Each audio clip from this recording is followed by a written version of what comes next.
ભાગ્ય ક્યારે બદલે? શિવ કથા લેખમાં મેખ મારે છે, પણ એ ક્યારે લેખમાં મેખ લાગે એટલા માટે આ કથા આજની મેં લીધી છે. થોડીક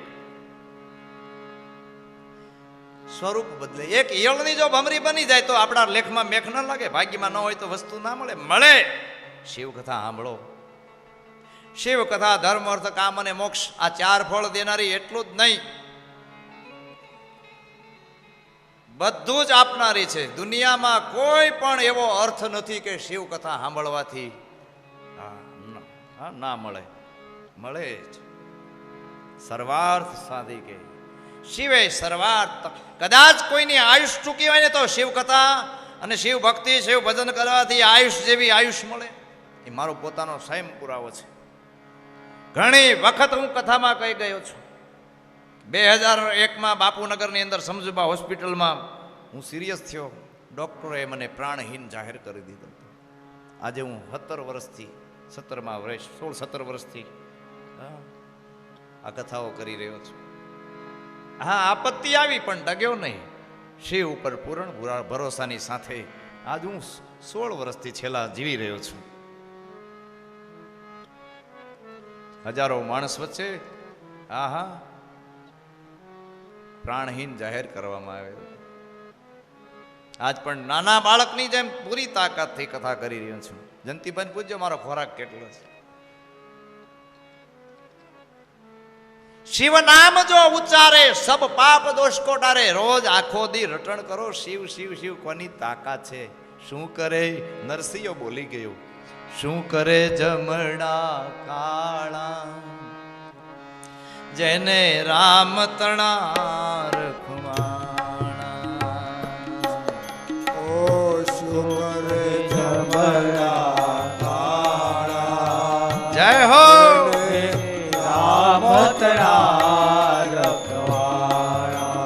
ઓ શું કરે જમણા કાળા, જેને રામ તણા રખવાણા. ઓ શું કરે જમણા કાળા, જેને રામ તણા રખવાણા.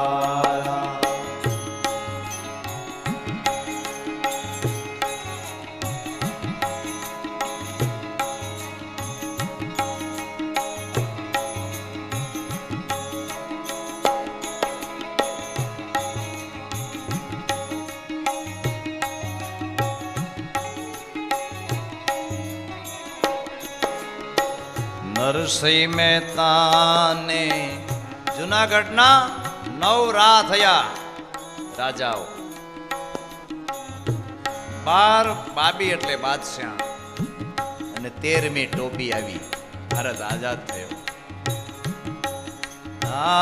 નરસિંહ મહેતાને જેલમાં પૂર્યા આડા દીધેલા તાણા. નરસિંહ મહેતાને જેલમાં પૂર્યા આડા દીધેલા તાળા. વૈકુંઠથી મારો એ વાલો પધાર્યા. વૈકુંઠથી મારો વાલો પધાર્યા. પહેરાવી ફૂલડાની માળા. એને શું કરે જમણા કાળા, એને રામ તણા રખવાળા. એને શું કરે જમણા કાળા, જેને રામ તણા રખવાળા. નરસિંહ મહેતાને રામાયણ લીકે જેલમાં પૂરી નરસિંહ મહેતાને તાળા મારીને કહ્યું, તારો જો ભગવાન હોય અને ખરેખર તારા વચને જો બંધાણો હોય તો આ જેલમાં રાત્રે મધ્યરાત્રિ આવીને જો ફૂલડાની માળા પહેરાવી દે, હાર પહેરાવી દે, તો હું માનું કે તારો ઈશ્વર તારો ભગવાન ને જે કઈ તું કહેતો એ સત્ય છે.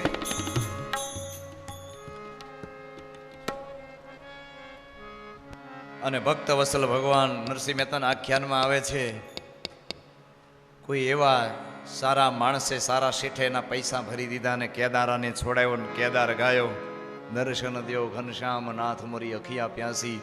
એ રાગને છોડાયો, નરસે કરતાલ હાથમાં લીધી અને જેવી કેદારને એ રામસાગરના તાતણે તારે અદ્વૈત ભાવના સાથે આલાખ આલાખ આલાખ અને એ રાગને છેડ્યો અને કેદાર ગાયો અને વૈકુંઠથી મારો વાલો પધાર્યા એ પહેરાવી ફૂલડાની માળા. હા, એ ધડબાંગ દઈને કડાકા ભડાકાના અવાજ સાથે ધડાક દઈને તાળા તૂટી ગયા અને ભગવાન પોતે વૈકુંઠપતિ પોતે આપોઆપ નરસિંહ મહેતાને જુનાગઢમાં સત્ય બનેલી ઘટના, એ જેલમાં પુરાયેલા નરસિંહના કંઠમાં વૈજંતી માલાનો હાર વૈકુંઠપતિ વિષ્ણુ પરમાત્માએ પહેરાવ્યો, દુનિયા ફાટા ડોળે તેદી જોઈ રહી. અને એ નરસિંહો આજ તમે જુઓ, 1 2 3 નહીં 52 વખત આવા કામ ભગવાને કર્યા નરસિંહના. કોણ કે છે ભગવાન નથી, પણ ક્યારે સ્વરૂપ બદલો ત્યારે પરિણામ, ક્યારે પરિસ્થિતિ બદલો. આ શરીરે આ અવસ્થાએ ન મળે, અવસ્થા બદલો, શરીર બદલો. માળા ટીલા ટબકા કરે કામ નહીં, આરે ધારા અભિષેક તંત્ર મંત્ર આ બધું પડ્યું રહે. સ્વરૂપ અને પરિસ્થિતિને બદલો.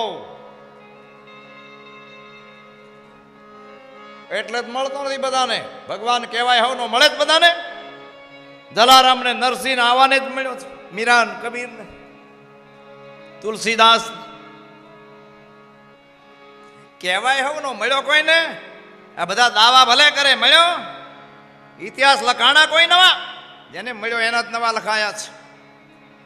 શું કરે જમડા કાળા જેને રામ તણા. નરસિંહ મહેતાને જેલમાં પૂર્યા, આડા દીધેલા તાળા, વૈકુંઠથી મારો વાલો પધાર્યા, પહેરાવી ફૂલડાની માળા. આમ તો જુઓ, કોણ કહે છે ભગવાન નથી? પણ એ નરસૈયાને એના આખ્યાનમાં નરસિંહ ચરિત્રમાં આવે છે કે ભગવાનનો જ્યારે નરસૈયો રાસ જોતો હતો ત્યારે મશાલ હાથમાં હતી ને હાથે દાજી જતો હતો. અને એવી પરમ ભક્તિ વાળા નરસિંહને ખબર નહોતી કે મારો હાથ દાજે.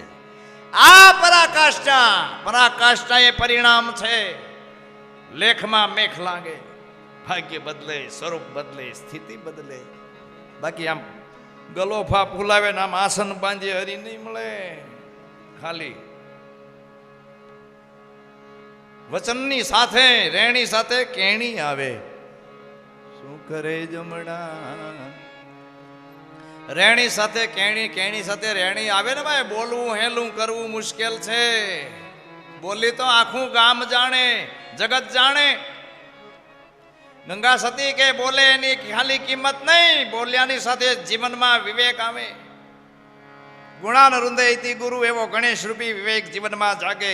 ગંગા સતી ત્યાં સુધી કહે વચન વિવેકી જે નરને નારી પાનભાઈ અને બ્રહ્માદિક ભગવાન જેવા દેવતા જેવા એના કાર્યો કરે. હા, ઇન્દ્ર જેવા એની આજ્ઞાની રાહ જોઈને ઉભા છે. ભાગવતમાં લખ્યું, શિવ કથામાં લખ્યું. અહીંયા દેવતાઓ ઈશ્વર એની સેવા કરવામાં તત્પર છે. નરસિંહનો દાખલો 1 2 3 નહીં 52 વખત ભગવાને કામ કર્યા છે. આપણું એક કામ કરે, બ્રાહ્મણ પાસે, ગુરુ પાસે, સંતો પાસે હરી દોડિયું કાઢીને કા મંદિરે જઈને આહુડા પડે, ટપક ટપક ડોળે, ટપક ટપક. નીતિ જ ખોટી ખરાબ છે, ભજન જ ખોટું છે, ભાવના જ ખોટી છે. ક્યાંથી પરિણામ મળે? એ પણ એક મનુષ્ય થયા. રાજા રામથી માંડી રામકૃષ્ણ જનેતાને ઉદર જન્મા, રામકૃષ્ણ અવતાર એ પણ એક જનેતાના ઉદરમાંથી પ્રકટ થયા. છતાં ભગવાન થઈને પૂજાણા આ લોકની અંદર.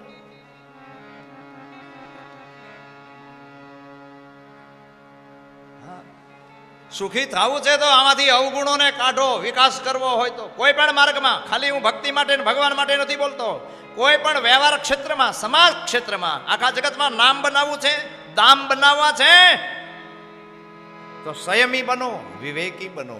વચન વિવેકી જે નરને નારી પાનબાઈ. વિવેક એટલે આવો બેહો બેહો એ બહારનો વિવેક નહીં, અંદરનો વિવેક.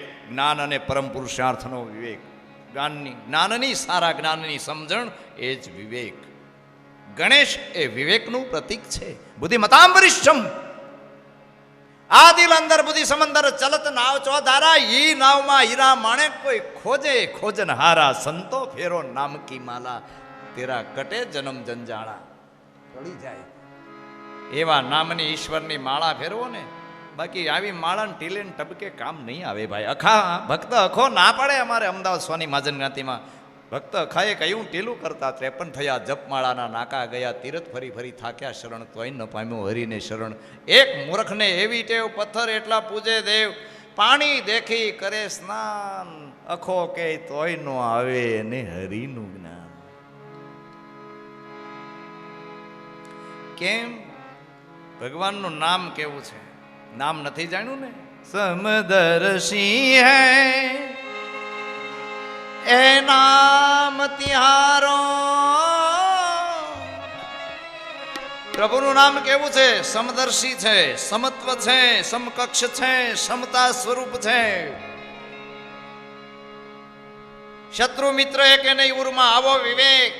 સમદર્શી હૈ નામ તિહારો ચાહે તો પાર કરો પ્રભુ જે મોરા અવગુણ ચિત્ત. બ્રેક છે, કથા છે નહીં, બ્રેક છે.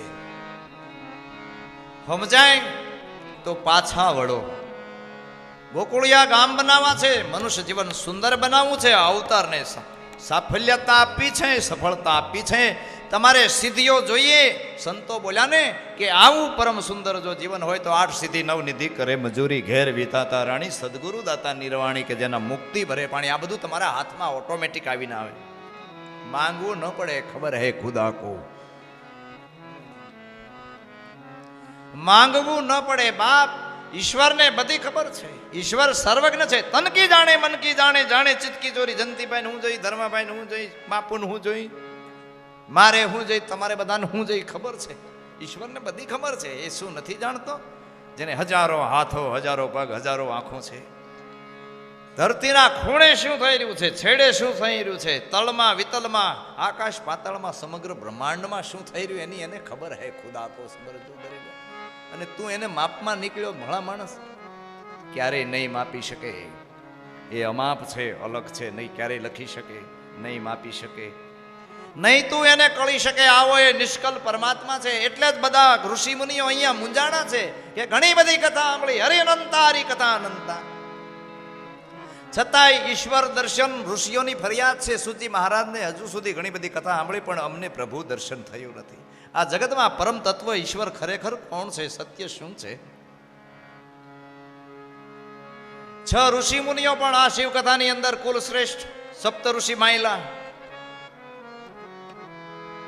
અયોનિજ પુત્રો પણ ઉત્તમ કુળના 6 ઋષિ મુનિઓ પણ મૂંઝાણા છે કે આ જગતમાં ખરેખર ઈશ્વર કોણ છે?